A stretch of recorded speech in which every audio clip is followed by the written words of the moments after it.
Shalom, shalom, affranchis, serviteurs et servantes de Dieu. Que l'Éternel vous bénisse, que l'Éternel vous fasse du bien, que l'Éternel soit avec vous. Nous sommes encore dans un nouveau jour, c'est le temps d'édification. Nous venons des fortes prières.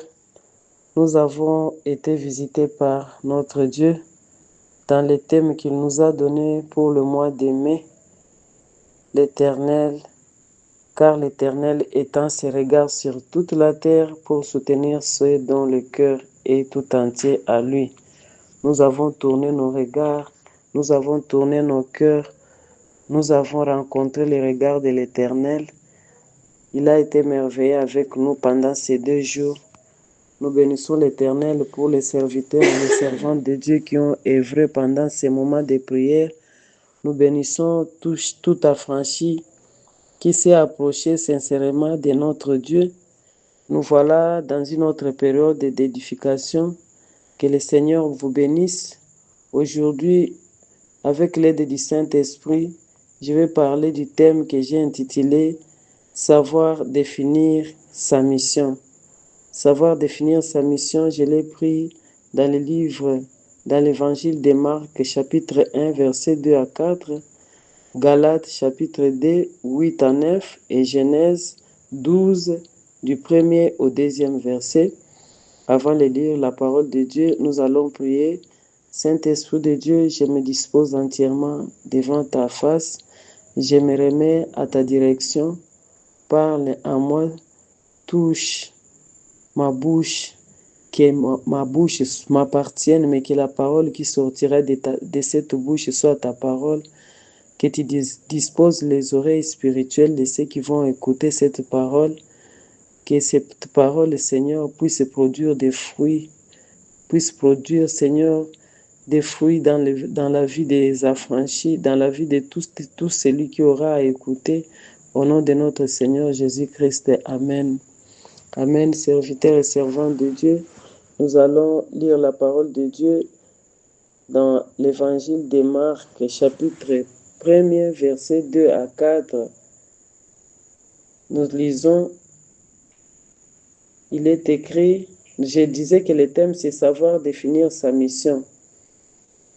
Chapitre 1, verset 2, selon ce qui est écrit dans Ésaïe, le prophète, voici j'envoie devant toi mon messager qui préparera ton chemin.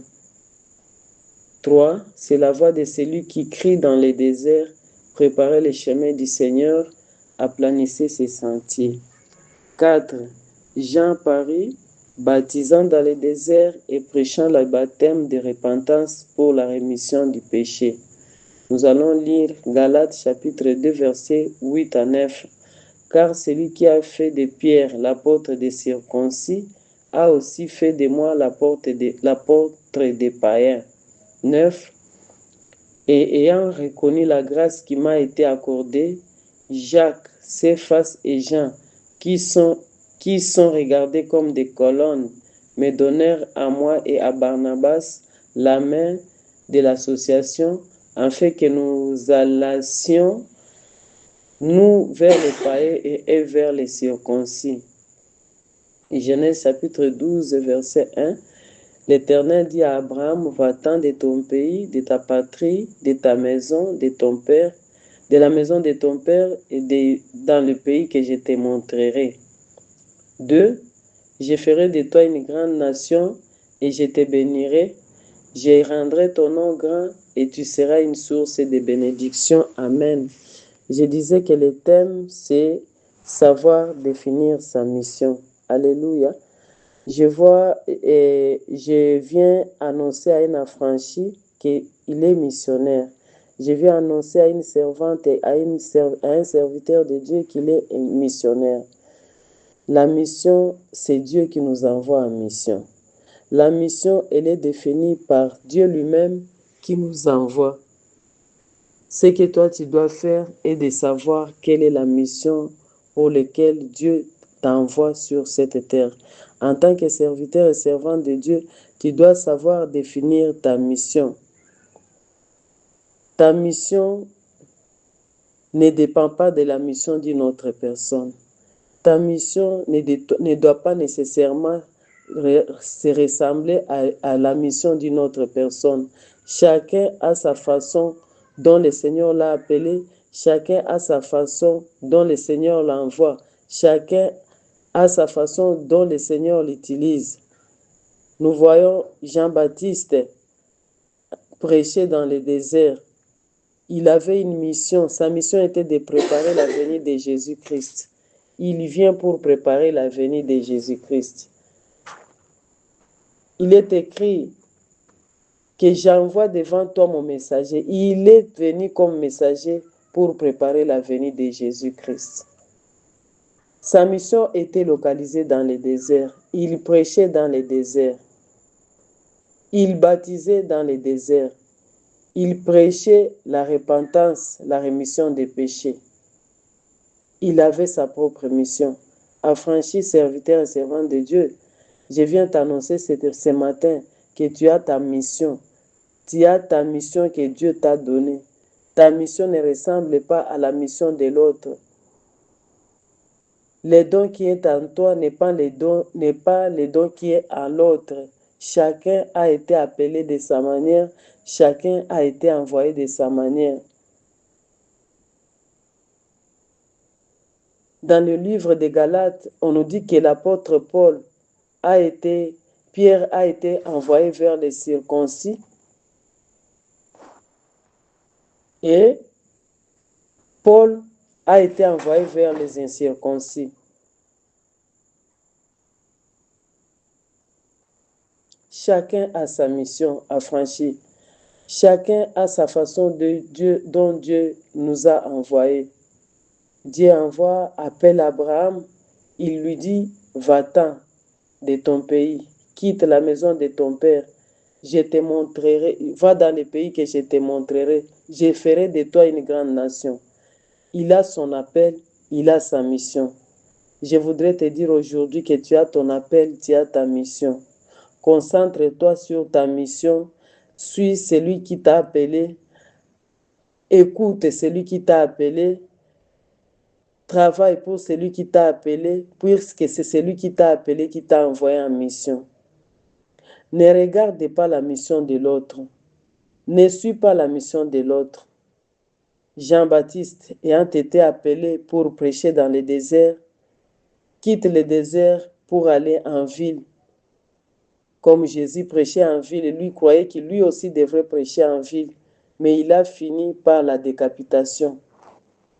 Nous avons vu plusieurs personnes qui ont failli puisqu'ils ont oublié la mission. Ils ont oublié là où Dieu les a envoyés. Nous allons voir Jonas envoyé à Ninive. Lui se retrouve à Tarsis. Il se retrouve là-bas dans le ventre du poisson géant. Il se retrouve à Tarsis. Nous allons voir Naomi, cette femme, la belle-mère de Ruth et Orpa. Naomi envoyée, elle vivait à Bethléem à cause des petites souffrances de Bethléem. Elle se retrouve à Moab, là où elle va perdre son mari, elle va perdre ses 2 enfants, ses 2 fils. Et elle va rentrer maintenant à Bethléem, main vide. Elle a enterré ses fils à Moab. Connecte-toi à ta mission. Connais ta mission. Localise ta mission. Sache là où Dieu t'a envoyé pour travailler. Jésus lui-même a dit à ses disciples, n'allez pas vers les brebis perdues. N'allez pas vers les brebis perdues. Je vous envoie vers les brebis perdues. Il ne les avait pas envoyés devant n'importe qui. Il leur avait dit, lorsque vous arrivez dans une ville, là où on ne vous accueille pas, il les a montré quoi faire lorsqu'on ne les accueille pas. Chacun a sa mission. Chacun a un lieu où Dieu l'envoie pour aller travailler. Ce que nous pouvons faire en tant que serviteurs et servants de Dieu est de nous concentrer sur notre mission. Dans les missions là où nous travaillons, nous avons les dons de l'esprit. qui nous ont été donnés. Chacun a son don. L'Esprit Saint a mis dans chacun de nous un don. Et nous devons travailler par rapport aux dons qui nous ont été donnés. Si la bouche se met à faire le travail de l'oreille, on dira que la bouche est malade, puisque la bouche, il est là pour parler, et l'oreille pour écouter, l'œil pour voir, la main pour toucher, les pieds ou bien la jambe pour nous amener à destination. Chacun doit faire ce que Dieu lui a envoyé de faire. Chacun doit travailler selon ce que Dieu lui a envoyé de travailler.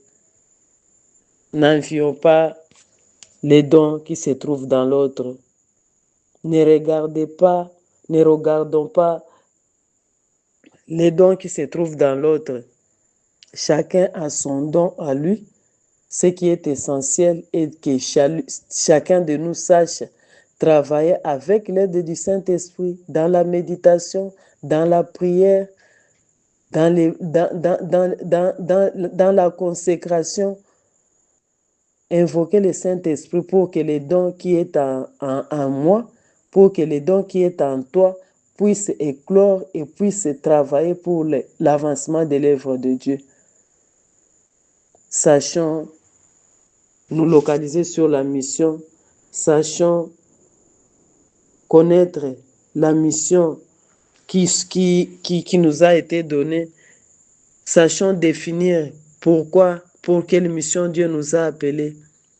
Que chacun de nous puisse commencer à se demander, moi j'ai été envoyé pourquoi? Pourquoi Dieu m'a choisi dans ma famille? Pourquoi dans ma famille il n'y avait pas eu d'autres serviteurs de Dieu avant moi? Même s'il y en avait, pourquoi je dois porter cette charge? Pourquoi est-ce que chez les affranchis, c'est moi qui dois conduire la prière? Pourquoi c'est moi qui dois prêcher les lundis? Pourquoi c'est moi qui dois prêcher les jeudis? Quelle est cette responsabilité que Dieu a mis en moi? Quelle est cette parole que moi, je dois amener à ces affranchis? Nous voyons que les uns ont été envoyés chez les circoncis. Les autres ont été envoyés chez les incirconcis. Chacun a sa mission et Dieu envoie chacun de nous comme lui-même les sous-entend. Que l'Éternel nous bénisse, que le Saint-Esprit nous aide, chacun de nous, pour que nous puissions savoir définir notre mission. Que le Saint-Esprit puisse éclore les dons qui sont en nous, pour que ces dons-là puissent servir pour l'avancement de l'œuvre de Dieu. Que le Seigneur vous bénisse. Amen.